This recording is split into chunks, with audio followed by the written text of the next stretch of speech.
tema de impartir un curso totalmente gratuito para los compañeros policías, lo primero que dijo es: claro que me sumo a la causa.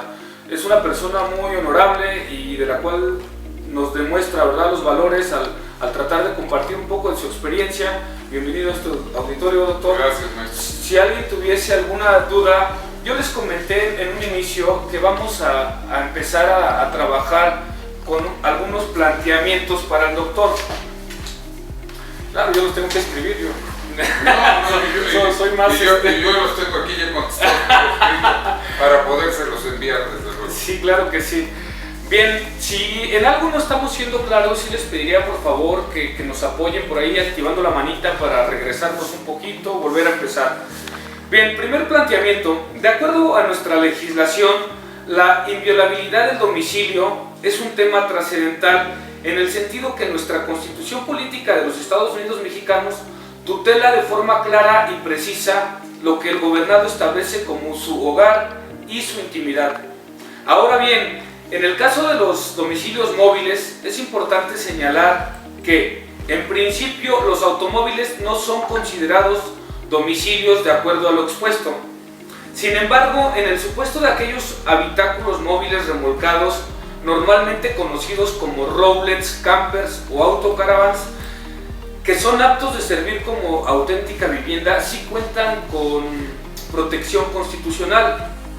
En este tema, la pregunta sería expuesta en el sentido de que, precisando que si bien es cierto, las características propias de un automóvil son en alguna de sus variantes un motor que se impulsa mediante una fuerza mecánica a una estructura metálica en movimiento sobre ruedas, y en esta tesitura, ¿cuál sería la situación jurídica de un remolque en movimiento sobre la carretera respecto a un control preventivo y sobre el cual se tiene una sospecha razonable de que se está cometiendo algún delito, doctor? Claro, bueno, antes que nada, gracias. Sean bienvenidos todos. Mi nombre es José Eduardo Ortiz Espinosa. Laboré en el Poder Judicial de la Federación durante 29 años, 18 de los cuales fui magistrado de circuito. Las siguientes opiniones que se van a externar son opiniones basadas en criterios jurisprudenciales, pero vale la pena destacar algo, sobre todo ustedes como defensores de este gremio tan importante que son los policías. En muchos de estos casos son tesis aisladas. Son tesis aisladas, algunas de ellas muy en la línea entre la reforma constitucional de derechos humanos o no.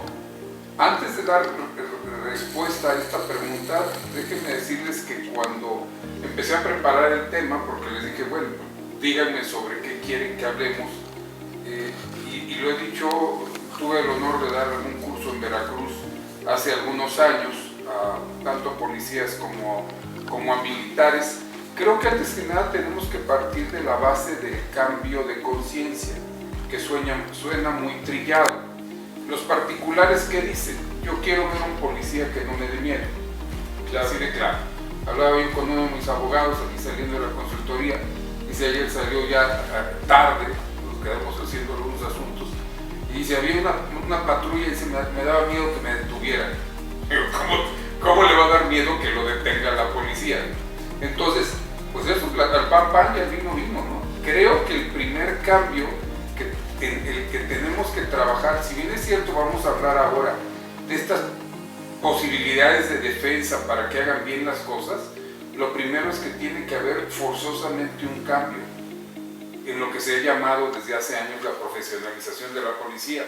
Pero no puede haber profesionalización de policía si no va de la mano con un salario altamente digno. No digno, tiene que ser un salario altamente digno para los policías. Yo no visualizo una policía que no tenga un salario altamente digno. Y altamente digno significa, puedo salir ese día de mi casa y me avienten los cañonazos que me quieran aventar. Voy a decir, ¿para qué? Si tengo un salario altamente digno.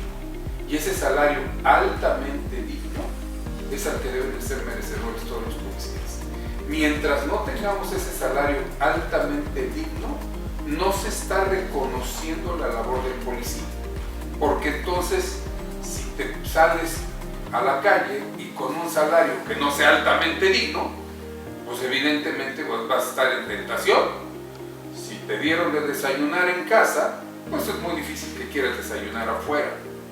Si tú tienes un salario altamente digno por parte de tu corporación, pues es muy difícil, no imposible, desde luego dependerá de tus principios y tus deseos de querer hacer esta carrera policial, a pesar de que en la actualidad no tengas un salario altamente digno. Si hemos tenido oportunidad de viajar allende la frontera, ir a Estados Unidos, a Canadá, a Europa, la percepción que se tiene de la policía es muy diferente. Si pasas a Estados Unidos, hay donde se te ocurra ofrecerle dinero a un sheriff o a un marshal, porque como vas, así tienen. Tengo varios asesorados, orgullosamente lo digo, que son policías, y es algo que he comentado con ellos. El salario se requiere primero que sea altamente digno. Segundo, la capacitación es indispensable.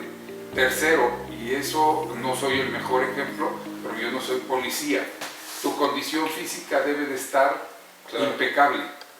Yo cuando veo a un policía de condición impecable, ok, es un policía que va a poder actuar, pero aquellos que no estamos totalmente en la mejor condición, pues no somos policías. Entonces, ese es el primer planteamiento que les quiero hacer. Gracias. Y que es indispensable, y esto es parte de no es una lucha, es una necesidad que se tiene que ir escalando. Ya platicaremos después, seguramente, ahora qué pasa con interés jurídico, la superación de la omisión legislativa, ya puedes promover amparos contra las normas que no están creadas, ya podríamos empezar a pensar, yo ya en 20 días postulo a nivel nacional, ya puedes empezar a pensar qué pasa cuando el gremio de los policías solicitan su salario altamente digno. Eso seguramente, maestro Oscar, lo vas a hacer perfecto, y es el primer punto en donde al policía, yo siempre te digo, el policía tiene que tener un salario altamente digno, no solamente digno, altamente digno, no el salario mínimo. Y segundo, te tendrían que dar además beneficios consistentes en, ¿tienes hijos? Están becados. Por supuesto. ¿Tienes hijos? Están becados. ¿Tienes una esposa que trabaja fuera de casa? Apliquemos segundo constitucional, por interpretación extensiva a tu familia, créditos. ¿Por qué? Porque el Señor es nuestra seguridad. Al momento que nosotros logremos una creación de una policía así, te aseguro que México va a cambiar. ¿Por qué? Porque todos estos criterios, que aquí está el apunte ya para entregártelo, todos estos criterios se basan en la desconfianza al policía. Los criterios de sospecha razonable se basan en la desconfianza al policía. El policía que se acerca y quiere hacer un control preventivo porque dice, me pareció sospechoso, dice la corte, no, es una subjetividad, y entonces se presta a que estés haciendo algo contra derecho. Regreso al planteamiento. El primer punto que nos está planteando el maestro Oscar es, ¿qué pasa con las casas rodantes? En el año 2012 hubo un precedente, es la tesis 116 romano diagonal 2012, en donde se consideró en el 2012, en una tesis aislada, que las casas rodantes son extensión del domicilio. Pero mira qué interesante, porque entonces resulta que si es la extensión del domicilio, ¿qué diferencia hay entre llenar un tráiler con un bajo fondo lleno de marihuana o cocaína? Ah, no, pero es que este no es tráiler, esta es mi casa. Sí, claro, la traigo repleta de narcóticos, y solamente que seas, pues no sé, tengas rayos X, perros especiales o alguien que te dé el tip, no vas a saber que ahí va. La única forma de saberlo es inspeccionando la casa, y haciendo una inspección de la casa. Entonces, sí vale la pena destacar, si bien es cierto en el 2012, en una tesis aislada por las características, dijo la Corte que se extendía la protección al domicilio, pero vale la pena saber, habría que hacer un mecanismo adicional. No es lo mismo, José Eduardo Teiza Espinosa, que toma la decisión de, como están cerrados los hoteles o están limitados y está el COVID, rento una casa rodante y me voy a recorrer durante 15 días la República Mexicana, y en ese momento yo digo, pues es que este es mi domicilio. Ok, es tu domicilio temporal. Yo pienso que si bien es cierto está esta tesis de la Corte, como es una tesis aislada, la labor de investigación de la policía sí tendría que llegar efectivamente a llegar a hacer el análisis de estas casas rodantes cuando, y es lo que vamos a ver a través de las demás respuestas, cuando tengas elementos objetivos. ¿Qué elementos objetivos?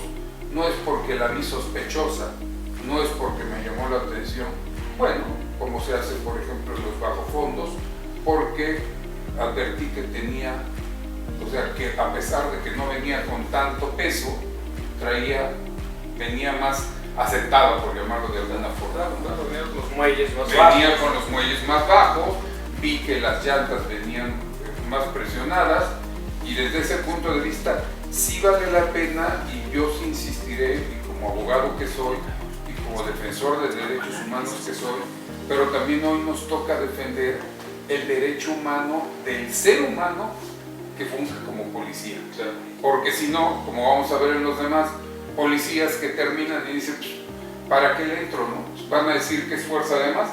Basta ver cualquier publicación en internet, vemos, creo que uno de los ejemplos es Francia, en donde en Francia no te preguntan, se ve que se sube, alguna persona se sube a la patrulla y le empiezas a engolotear, lo bajan y lo someten, pero lo someten bonito. Aquí no, aquí tienes que estar pidiendo permiso. Por eso esto, mientras que es una tesis aislada, no es obligatoria, es un criterio aislado de la Corte. Claro. Entonces, mientras tengamos un elemento objetivo, podemos apegarnos a eso, ¿verdad? Para hacer un control preventivo, acuérdense que es el tema de sospecha razonable, y sospecha razonable, lo vamos a ver, significa que no es un subjetivismo. Yo creí, yo pensé, me dio una impresión, me imaginé, intuí, que lo cierto es que el policía sí intuye, sí puede intuir, ya lo saben ustedes.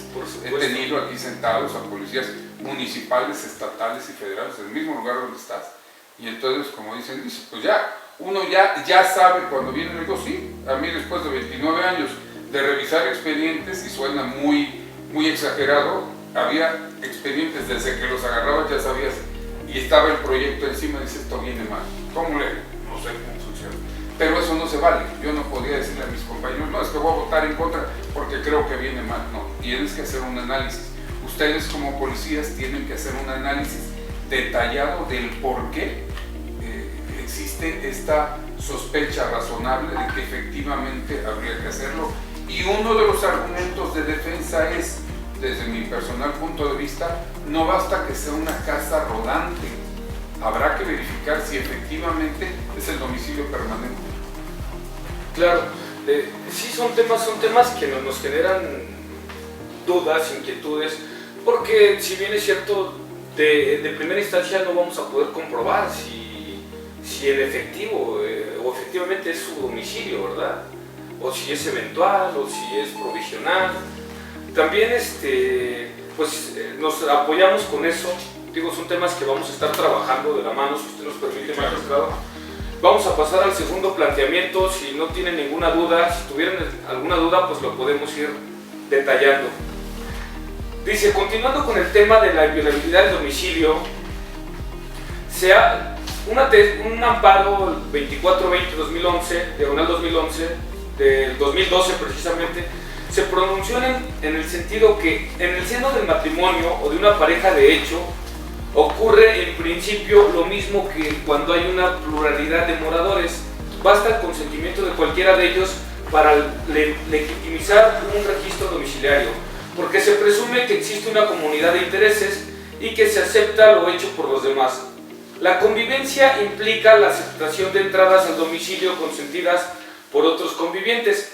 Sin embargo, entre los cónyuges existe una contraposición de intereses, porque uno de ellos está imputado por el hecho delictivo que motiva el registro domiciliario y el otro actúa como querellante. No vale el consentimiento de este último para legitimar el registro a realizar el domicilio conyugal en busca de elementos incriminatorios dirigidos al otro cónyuge. Esto es así ya que la inviolabilidad del domicilio de un imputado no puede quedar librada a la voluntad de los intereses de quienes se hallan del lado de las partes acusadoras. Aquí la pregunta, magistrado, sería ¿cómo se debe legitimar un registro domiciliario en un supuesto cuando se encuentren intereses entre cónyuges? Hay muchos por lesiones, como por ejemplo, por decir algo, ¿cómo podemos entrar como autoridad? Porque si bien es cierto, alguien nos invita a pasar al domicilio, pero se contrapone la... Vamos nuevamente, maestro. Les invito a que vean, estamos hablando de un amparo, amparo 2420 diagonal 2011, no dice jurisprudencia. ¿Qué es necesario? Sobre todo por la fecha de estos precedentes. En este precedente lo que se dice, ok, si bien es cierto por regla general cuando alguien dice sí como no, yo le doy autorización.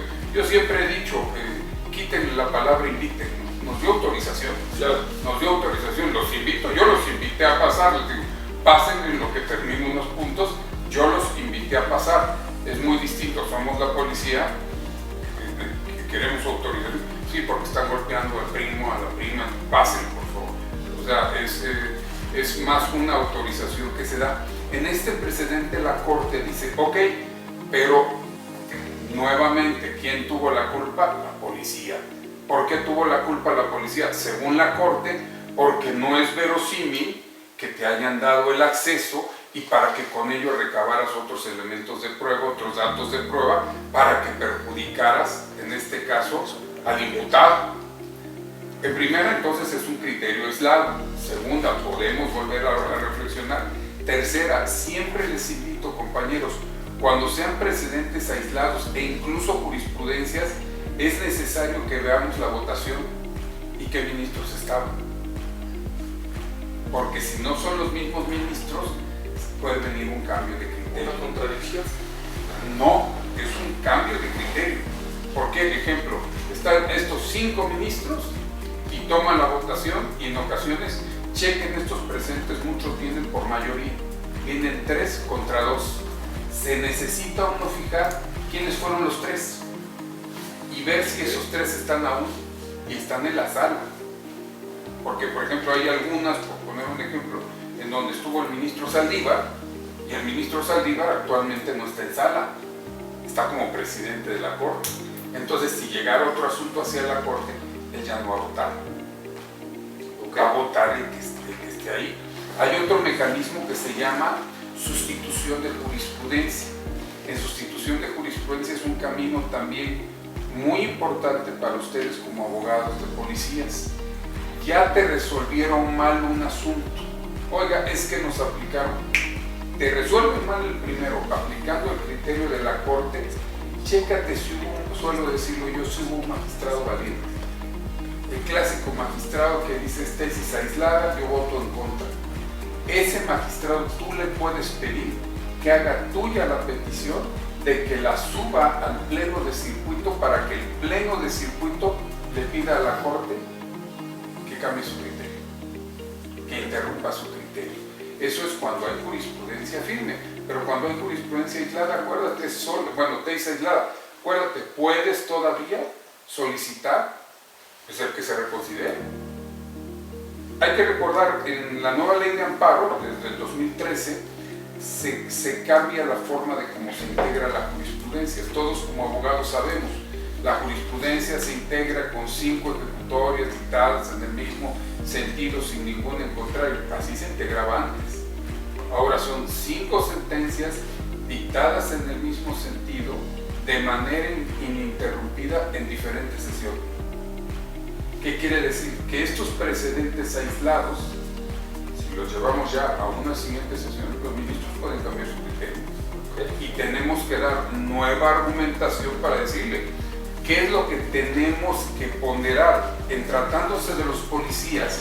El problema de las defensas de policías que normalmente acuden a es que el policía estaba en cumplimiento de su deber. Sí, estaba en cumplimiento de su deber, pero no te vas al bien superior. ¿Cuál es el bien superior del policía? ¿A quién salvaguarda el policía? Salvaguarda a la sociedad. Gobernado, No solo al gobernado, porque a lo mejor están golpeando a uno y yo soy el policía e impido que lo sigan golpeando, pero no es el elemento aislado. Es, yo impedí que a ti te golpeen porque yo salvaguardo a la sociedad. O sea, yo policía hago que se respete a la sociedad. Y entonces es un contradictorio, ¿no? En casos escasos, gracias a Dios tengo muy buenos amigos policías, les siento, o sea, yo si voy a México, si voy al Estado de México, si voy a varios lugares, yo sé que no va a pasar nada. No va a pasar nada porque tengo muchos amigos policías. Pero entonces es bien importante que vayas ubicando que así como en los asuntos de niños, de menores, de adolescentes, se salvaguarda el interés superior del menor, ¿qué deben de salvaguardar ustedes en sus asuntos? Momentito, yo actúo por un interés superior, que es el interés superior de la sociedad. Ok, buen punto. Entonces, ese es el punto, y con gusto vamos a ir analizando, porque yo te lo ofrecí desde un primer momento, más ahora que ya voy a estar como independiente, al ya haber salido del Poder Judicial Federal. No se vale que se trate así a un policía. A mí me tocó ver, siempre lo he dicho con mucho respeto, policías destrozados por dentro, porque me dicen, maestro, me decían, me destituyeron, me corrieron, mire, que me resuelvan lo que quieran, pero que ya me resuelvan porque yo necesito trabajar. No me dan trabajo. Eso, oye, no se vale. Ese es un caso de discriminación al policía. Entonces, ¿qué elementos debes de tomar en cuenta ahora para tus defensas? Es, momento, uno, el interés social en el que estaba actuando el policía. Dos, o sea, desde luego la protección a toda la población. Tres, el uso de la fuerza es necesario, que es lo que vamos a actuar enseguida. ¿Cuál es el problema? El malentendido enfoque que se ha dado a derechos humanos. Cierto es que el policía no puede llegar, tenemos un caso muy triste reciente en Estados Unidos, donde el señor afroamericano dice no puedo respirar y el policía no hace caso, le sigue presionando y muere el señor afroamericano. Pues eso desde luego no es así, pero vemos muchos otros casos donde es increíble que no se permite el uso de la fuerza del policía para repeler una agresión. El primero que levante una piedra en la tire, para mí es agresión. Y a mí no, porque voy a decir algo que decía yo cuando era juez, que decía, ¿por qué dicen que se les debe de guardar la consideración y respeto a las autoridades? No es porque sea el policía Oscar, o el comandante Oscar, o el comandante Juan, es por lo que representa. ¿Qué representa? ¿Por qué traes una placa? Porque representas a la nación. Y esa es la parte donde tenemos que ir ajustando en tus defensas eso. Oye, pero es por dónde. Es que momentito, el policía no es el delincuente que está atacando, no, es él es el que está reprimiendo a la persona que probablemente sea un delincuente. Claro. ¿Sí? Entonces, en esta parte de la contraposición de intereses, chécate, es una tesis aislada y dice que es únicamente cuando se quieran recabar pruebas. Así es. Dices, bueno, pero hay la contraposición de intereses, ¿quién más está presente?